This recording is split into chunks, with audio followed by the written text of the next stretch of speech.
അപ്പോൾ ഞങ്ങളിപ്പോൾ ഉള്ളത് അമ്പലപ്പുഴയിലാണ്. അപ്പോൾ ഇന്നലെ രാത്രിയിൽ ഇവിടെ ഒരു അണലിയെ സ്പോട്ട് ചെയ്തായിരുന്നു അവർ. പക്ഷേ ഇവിടെ കുറച്ച് വേസ്റ്റ് ഉള്ളതുകൊണ്ട് നമുക്ക് തന്നെ തപ്പിയെടുക്കാൻ പറ്റിയില്ല. അപ്പോൾ നമ്മളിന്ന് അവരോട് പറഞ്ഞിട്ട് ഇവിടെ വല സെറ്റ് ചെയ്തു. എന്തായാലും ഇപ്പോൾ രാത്രി തന്നെ ആൾ ട്രാപ്പിലായിട്ടുണ്ട്. ഇപ്പോൾ ഏകദേശം 11-12 മണിയോളം ആകുന്നു. ഇന്നലെ ഇതേ സമയത്തായിരുന്നു റിപ്പോർട്ട് ചെയ്തത്. അപ്പോൾ നമ്മൾ ഇയാളെ ഇപ്പോൾ ഇവിടുന്ന് റെസ്ക്യൂ ചെയ്യാൻ പോവാണ്. ഇതൊരു ഓവർനൈറ്റ് റെസ്ക്യൂ ആണ്. ഇനിയുള്ള മാസങ്ങൾ എന്ന് വെച്ചാൽ നവംബർ ഡിസംബർ മാസങ്ങൾ പൊതുവെ ഇവരുടെ പ്രജനന കാലങ്ങളായതിനാൽ പല സ്ഥലങ്ങളിലും ഒന്നോ അതിൽ കൂടുതലോ പാമ്പുകളെ കാണാറുണ്ട്. ഇണയേരാൻ വരുന്നതാണ് പലപ്പോഴും. അത്തരത്തിലുള്ള സാഹചര്യങ്ങളിൽ രാത്രികാലങ്ങളിൽ വെളിയിലിറങ്ങുമ്പോൾ ടോർച്ചില്ലാതെ പൊതുജനം വെളിയിലിറങ്ങരുത്.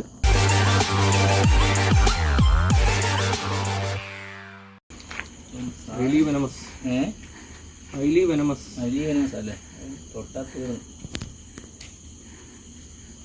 ഇവന്റെ വർണ്ണം കൂടെ ഉണ്ട്. ഇവൻ ചെറുതാണ് ആണല്ലേ. ഇതിന്റെ വലുത് നമ്മള് ആദ്യം ഫസ്റ്റ് കണ്ടത്. ഇത് രണ്ടാമത് കണ്ടത്. വല ബ്രേക്ക് ആക്കേണ്ടി വരും അല്ലേ? ഇല്ല, വല ബ്രേക്ക് ചെയ്യും ഞാൻ.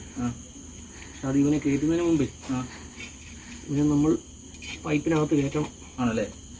ഇല്ലെങ്കിൽ നമുക്ക് അപകടം.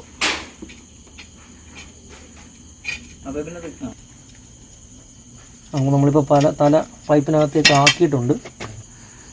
ബ്രേക്ക് ചെയ്യാൻ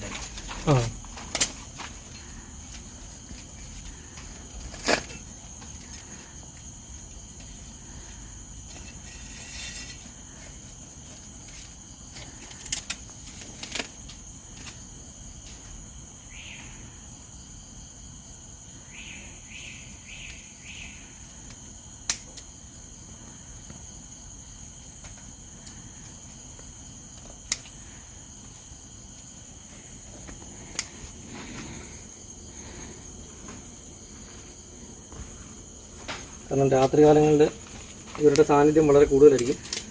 പ്രത്യേകിച്ച് റെസൽ സ്വൈപ്പർ ആണെങ്കിൽ ഒരെണ്ണത്തിനെ കാണുന്ന സ്ഥലത്ത് ചിലപ്പോൾ 2-3 എണ്ണത്തിനൊക്കെ സാധ്യതയുണ്ട്.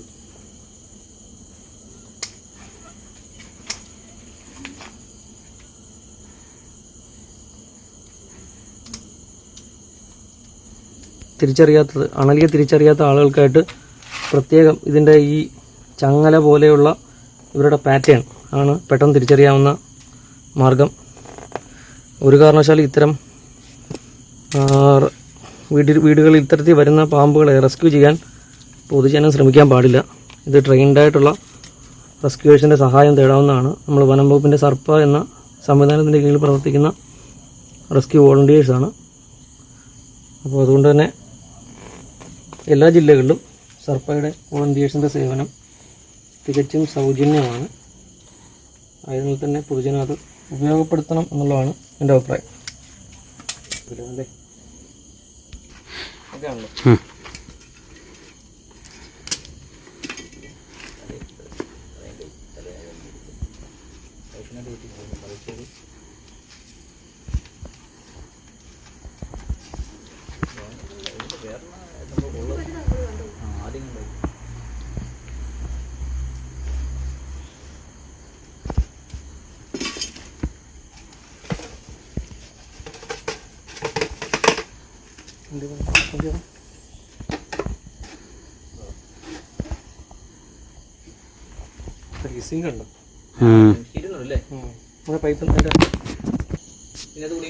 ഇതുപോലെ തന്നെ അവിടെ നോക്കിയായിരുന്നു അതിനകത്ത്.